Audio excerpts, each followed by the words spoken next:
নমস্কাৰ আপোনালোকক পুনৰবাৰ ইজি টু ষ্টাডি চেনেলটোলৈ স্বাগতম জনাইছো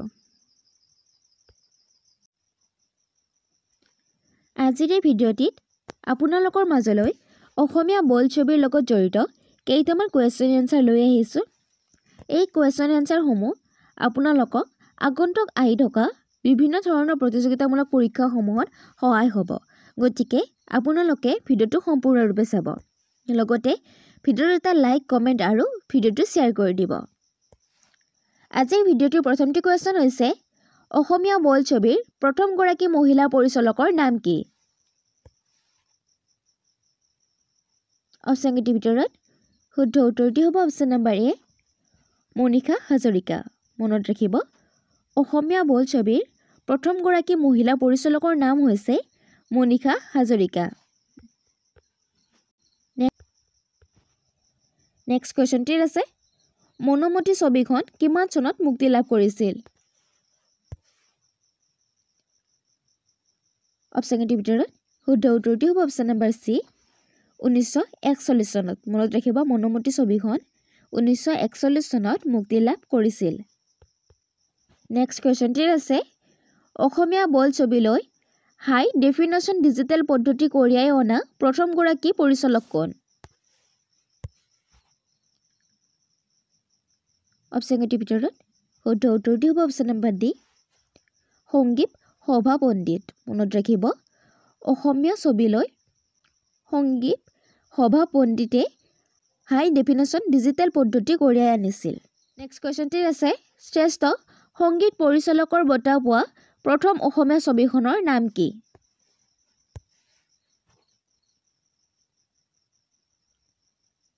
অপচন কেইটাৰ ভিতৰত শুদ্ধ উত্তৰটি হ'ব অপচন নম্বৰ এ চামেলি মেম সাহেব মনত ৰাখিব শ্ৰেষ্ঠ সংগীত পৰিচালকৰ বঁটা পোৱা প্ৰথম অসমীয়া ছবিখনৰ নাম হৈছে চামেলি মেম সাহেব নেক্সট কোৱেশ্চনটিত আছে অস্কাৰৰ মনোনয়নৰ বাবে নিৰ্বাচিত হোৱা প্ৰথমখন অসমীয়া ছবি কি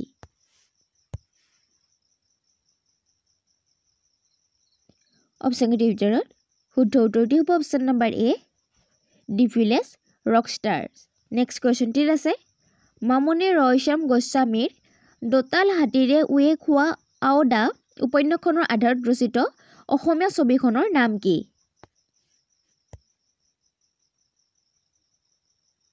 অপচন কেইটাৰ ভিতৰত শুদ্ধ উত্তৰটি হ'ব অপচন নম্বৰ ডি আদৰ্য মনত ৰাখিব মামণি ৰয়ছম গোস্বামীৰ দোতাল হাতীৰ উয়ে খোৱা আওদা উপন্যাসখনৰ আধাৰত ৰচিত অসমীয়া ছবিখনৰ নাম হৈছে আদৰ্য নেক্সট কোৱেশ্চনটিত আছে সতী বেউলা ছবিখনে কিমান চনত মুক্তি লাভ কৰিছিল অপচন কেইটাৰ ভিতৰত শুদ্ধ উত্তৰটি হ'ব অপচন নম্বৰ সি 1948 চনত মনত ৰাখিব সতী বেউলা ছবিখন 1948 চনত মুক্তি লাভ কৰিছিল নেক্সট কোৱেশ্চনটিত আছে স্বৰ্ণকমল বঁটা লাভ কৰা প্ৰথমখন অসমীয়া ছবিৰ নাম কি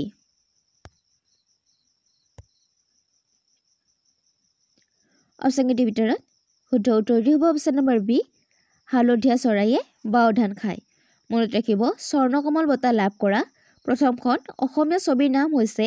হালধীয়া চৰাইয়ে বাও ধান খায় আৰু ইয়াৰ লগতে মনত ৰাখিব এই ছবিখন জাহ্নু বৰুৱাই পৰিচালনা কৰিছিল আৰু জাহ্নু বৰুৱাৰ তৃতীয়খন ছবি হৈছে হালধীয়া চৰাই বাও ধান খায় নেক্সট কোৱেশ্চনটিত আছে সংগীত নাটক একাডেমীৰ বাবে নিৰ্বাচিত হোৱা প্ৰথম গৰাকী অসমীয়া কোন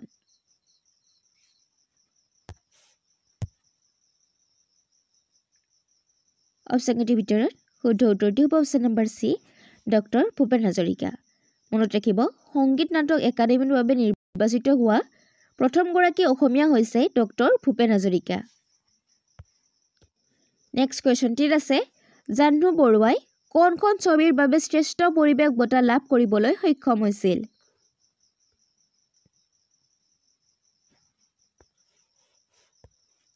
অপচন কেইটাৰ ভিতৰত শুদ্ধ উত্তৰটি হ'ব অপচন নম্বৰ বি বনানী মনত ৰাখিব জাহ্নু বৰুৱাই বনানী ছবিখনৰ বাবে শ্ৰেষ্ঠ পৰিৱেশ বঁটা লাভ কৰিছিল নেক্সট কোৱেশ্চনটিত আছে ইণ্ডিয়ান পেনোৰামাত প্ৰদৰ্শিত প্ৰথমখন অসমীয়া ছবিৰ নাম কি অপশ্যন কেইটিৰ ভিতৰত শুদ্ধ উত্তৰটি হ'ব অপশ্যন নম্বৰ বি ইতিহাস মনত ৰাখিব ইণ্ডিয়ান পেনোৰামাত প্ৰদৰ্শিত প্ৰথমখন অসমীয়া ছবি হৈছে ইতিহাস কোৱেশ্যনটিত আছে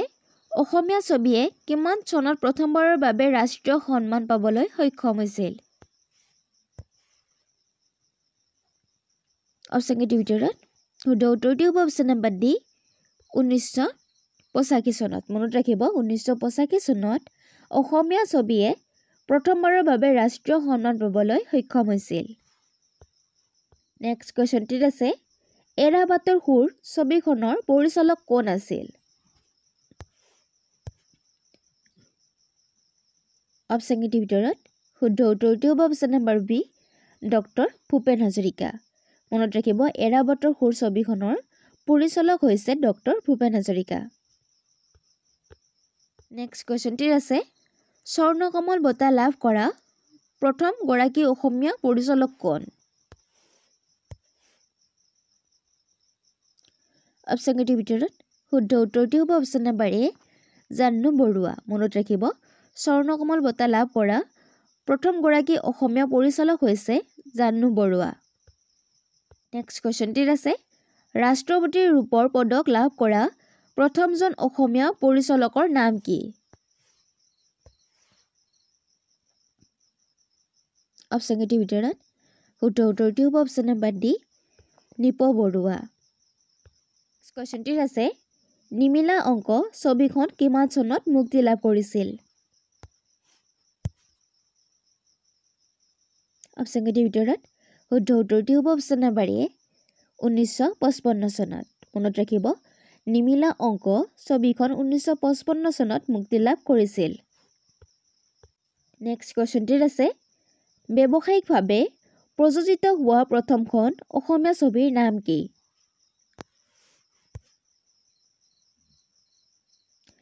অপশ্যন কেইটিৰ ভিতৰত শুদ্ধ উত্তৰটি হ'ব অপশ্যন নম্বৰ চি চিকমিক বিজুলী মনত ৰাখিব ব্যৱসায়িকভাৱে প্ৰযোজিত হোৱা প্ৰথমখন অসমীয়া ছবি হৈছে চিকমিক বিজুলী নেক্সট কোৱেশ্যনটিত আছে ৰাষ্ট্ৰপতিৰ ৰূপক পদক লাভ কৰা প্ৰথমখন অসমীয়া ছবিৰ নাম কি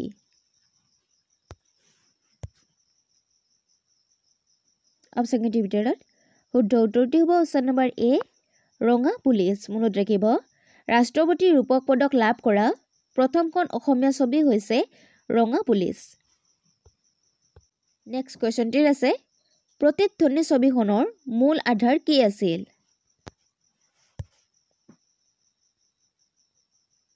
অপশ্যন কেইটিৰ ভিতৰত শুদ্ধ উত্তৰটি হ'ব অপশ্যন নম্বৰ বি খাচী লোককথা মনত ৰাখিব প্ৰতিধ্বনি ছবিখনৰ মূল আধাৰ আছিল খাচী লোককথা নেক্সট কোৱেশ্যনটিত আছে ৰাষ্ট্ৰীয় পৰ্যায়ত শ্ৰেষ্ঠ নাট্যকাৰ সন্মান পোৱা প্ৰথম অসমীয়া ছবিখনৰ নাম কি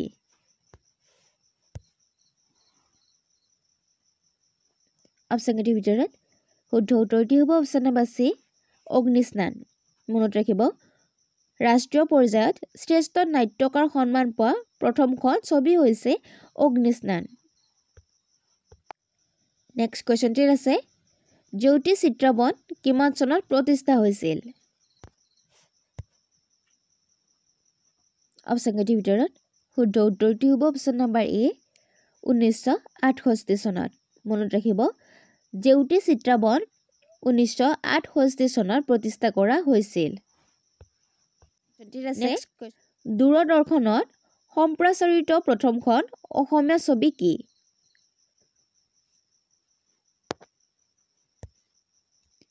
অপশ্যন কেইটিৰ ভিতৰত শুদ্ধ উত্তৰটি হ'ব অপশ্যন নম্বৰ বি বৃষ্টি মনত ৰাখিব দূৰদৰ্শনত সম্প্ৰচাৰিত হোৱা প্ৰথমখন অসমীয়া ছবি হৈছে বৃষ্টি নেক্সট কোৱেশ্যনটিত আছে হাই ডেফিনেশ্যন ডিজিটেল পদ্ধতিত নিৰ্মাণ হোৱা প্ৰথমখন অসমীয়া ছবি কি অপশ্যন কেইটিৰ ভিতৰত শুদ্ধ উত্তৰটি হ'ব অপশ্যন নম্বৰ বি জাংফাই জনাক মনত ৰাখিব হাই ডেফিনেশ্যন ডিজিটেল পদ্ধতিত নিৰ্মাণ হোৱা প্ৰথমখন অসমীয়া ছবি হৈছে জাংফাই জনাক নেক্সট কোৱেশ্যনটিত আছে অসমত প্ৰতিষ্ঠিত প্ৰথমটো ষ্টুডিঅ'ৰ নাম কি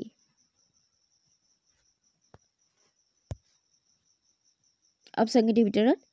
শুদ্ধ উত্তৰটি হ'ব অপশ্যন নম্বৰ এ চিত্ৰবন মনত ৰাখিব অসমত প্ৰতিষ্ঠিত হোৱা প্ৰথমটো ষ্টুডিঅ'ৰ নাম হৈছে চিত্ৰবন কুৱেশ্যনটিৰ আছে চামেলি মেম চাহাবৰ শ্ৰেষ্ঠ সংগীত পৰিচালনা গৰাকী কোন আছিল অপশ্যনকেইটিৰ ভিতৰত শুদ্ধ উত্তৰটি হ'ব option number B doctor Bhupen Hazarika মনত ৰাখিব চামেলি মেম চাহাবৰ শ্ৰেষ্ঠ সংগীত পৰিচালক গৰাকী হৈছে ডক্টৰ ভূপেন হাজৰিকা নেক্সট কুৱেশ্যনটিৰ আছে সাগৰলৈ বহু দূৰ ছবিখনৰ পৰিচালক কোন আছিল অপশ্যনকেইটিৰ ভিতৰত শুদ্ধ উত্তৰটি হ'ব option number D Jahnu Barua মনত ৰাখিব সাগৰলৈ বহু দূৰ এই ছবিখনৰ পৰিচালক হৈছিল জাহ্নু বৰুৱা নেক্সট কুৱেশ্যনটিৰ আছে হিন্দীৰ পৰা অসমীয়ালৈ ডাবিং কৰা প্ৰথমখন ছবিৰ নাম কি অপশ্যনকেইটিৰ ভিতৰত শুদ্ধ উত্তৰটি হ'ব অপশ্যন নম্বৰ চি ভাগ্য মনত ৰাখিব হিন্দীৰ পৰা অসমীয়ালৈ ডাবিং কৰা প্ৰথমখন ছবি হৈছে ভাগ্য চিৰাজ ছবিখন কিমান চনত মুক্তি লাভ কৰিছিল অপশ্যনকেইটিৰ ভিতৰত শুদ্ধ উত্তৰটি হ'ব অপশ্যন নম্বৰ চি 1948 চনত মনত ৰাখিব চিৰাজ ছবিখন 1948 চনত মুক্তি লাভ কৰিছিল